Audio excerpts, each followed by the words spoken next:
Good morning, everybody. Ben Razzie here for Odd Shopper. It's Thursday. It's monsooning here in New York. It's May 23rd. I hope everyone's having a good day so far.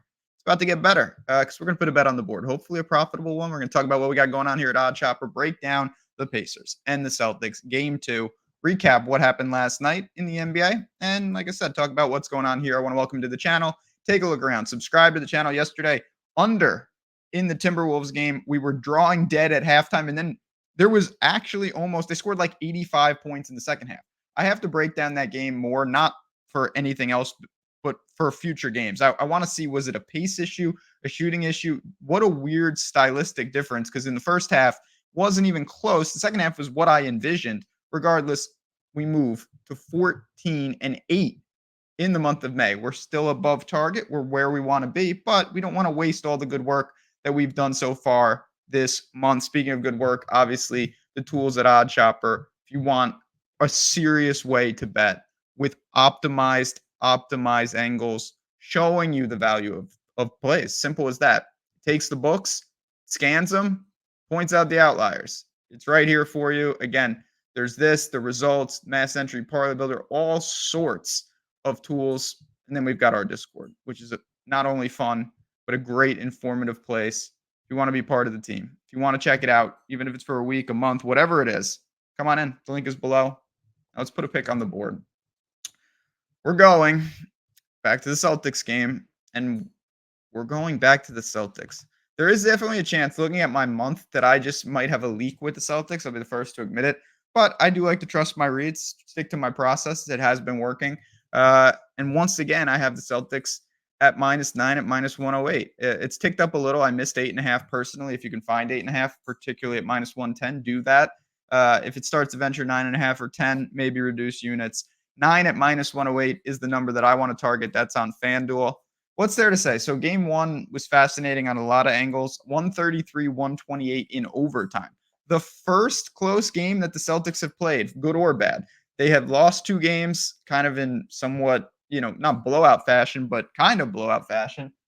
And then they've smoked, the Cavs and the Heat in basically all the wins. That was a close game. The Pacers obviously should have won the game outright. That's clear. They blew it. They had 21 turnovers. Both teams took 99 shots.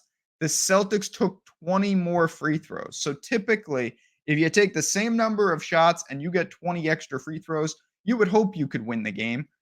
Both teams shot, mid-30s from three. The Pacers were a little better. 30-13 in bench points for the Pacers. Rebounding was kind of a wash. Just the worst, to me, possible outcome for the Pacers. If I was them, I would have rather gotten blown out. Obviously, ideally, won the game. Losing a game that now you have to beat the Celtics 5 times, basically. That's not good. You got the Celtics' attention, even though it is the Celtics.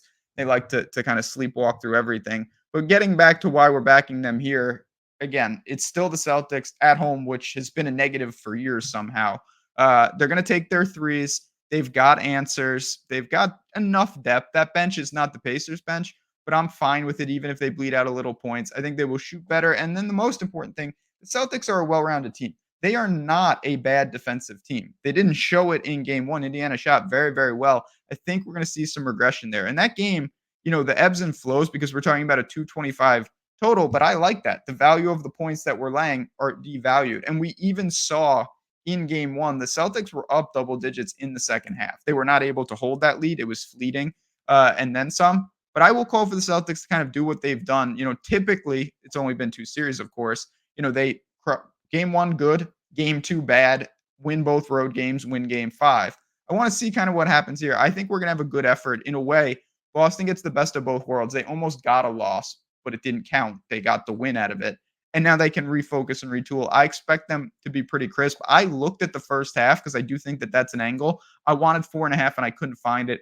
It was 5.5 everywhere. I'll keep an eye on that. Maybe I'll add some of that in Discord later. But for me, keeping it very generic, probably pretty public too. I'm laying the points with the Celtics. I like this spot. -9 at -108 at FanDuel. I save just a couple cents of juice off a standard -110. And I'll call for the Celtics by double digits. I did it in game one and was unsuccessful. Let's see what game 2 brings us. So there you have it, everybody. Celtics on the spread. We'll see what happens tonight. If you have any questions at all, if you hopped in, Again, I know if I didn't get back to you, by the way, I had some messages about how to get into Discord. I sent everyone a response, but if you don't understand what I said, or for some reason you didn't get it, just ping me back, please, at JazzRazDFS on Twitter. Happy to help and couldn't be more excited where things are going here, from the tools to the Discord to the picks and everything we've got going on. It's a great time to be part of Odd Shopper. I hope you have a great day ahead, for me, for the Pacers, and for the Celtics. Good luck. Enjoy your day. See you guys tomorrow to wrap up the work week.